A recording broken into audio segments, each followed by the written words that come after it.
Justin, how do you think this GameScoop fan's name is pronounced? Yenedo Baloo. That's a cool name. He says, I just read through a review of Mario Party 10 while taking my lunch break, and Sam Claiborne wasn't totally thrilled with it. That's you. In his summary, he referred to the Candylandization of the game. Yeah, I invented that term. And how it will mostly appeal to youngsters, which raises an interesting question about reviews with respect to target audiences. If a game like Mario Party 10 is aimed at younger audiences, should the review curve to accommodate that, even if it isn't the most thrilling thing for the teenage or adult crowd? Movies intended for kids are often reviewed based on their appeal to their intended audience rather than total market appeal. That's not true. Yeah. Does IGN tend to review games based on knowing its audience that frequents the site is a more teenage and grown-up audience? What are your thoughts on reviewing games against intended audience versus the open field / everything for everyone approach? I love this question. I talked to our reviews editor, Dan Stapleton, about my intended audience for this. We have a specific audience that we write to, and it's the people that we'd like to sit next to on the couch and explain a game to. Yeah. That's our intended audience. So I would like to tell you about this game, probably, since considering you're writing into IGN, but not necessarily, a parent to say if this game's safe for their kids. I wouldn't really consider that in a Call of Duty article. Well, it's true. I mean, this is just something that we have to consider. So we have an intended audience to answer that part of the question. The other part is that anything that society produces can be critically weighed on a scale for any audience. So I would never want to have us review kids games because we call them kids games and they're for kids, because there's an incredible, we're in a renaissance of kids movies, unlike there has been since the 80s with Goonies and stuff like that. We're right now with Lego Movie and Pixar movies.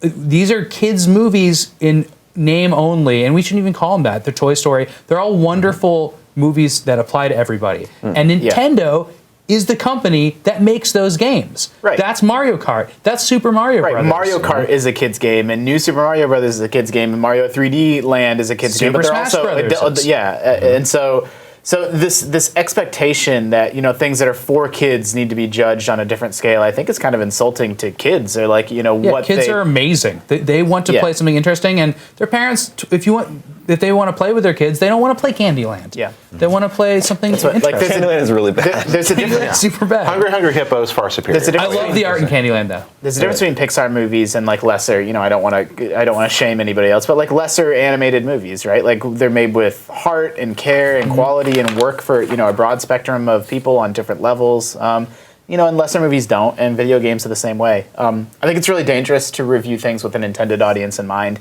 When I review a product, all I can do is give you my evaluation of how much fun I had. Yeah, that's true too.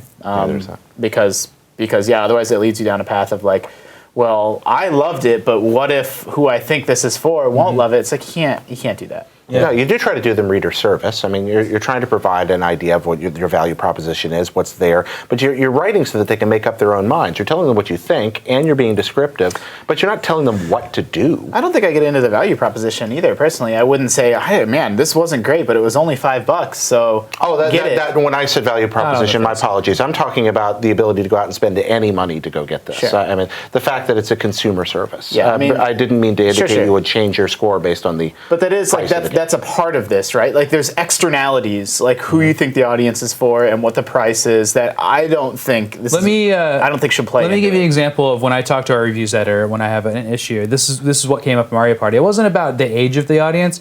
It was about, this is the 10th game in a series. I've been following it since the first game. Do I tell the people that have played the other 9 games about it? Do I tell the people that have only played one before, which is fine? Or do I tell people that have never played Mario Party before about it?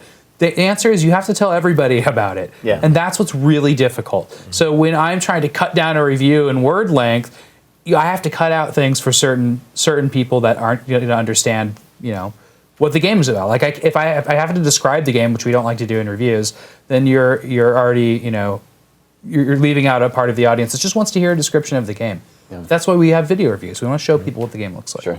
That's a little behind-the-scenes look at IGN reviews and how we think about them. IGN behind the scenes. And then you write it all up, and then Dan takes everything you wrote out. He's really good. 1,200 words to 400 words, no problem for Dan Stapleton. He keeps the original meeting. That guy is a fantastic editor. Yeah, he's old school. Absolutely.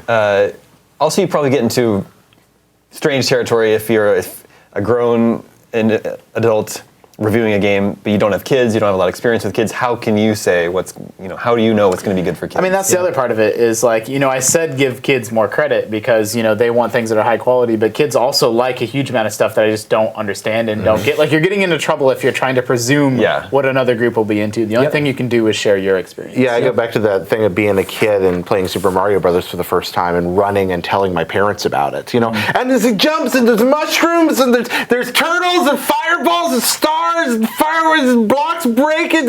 To me, that's the best thing in the world. That's nonsense language to parents. That's how we should review games for kids. Yeah. Yeah, totally. I'm good with that.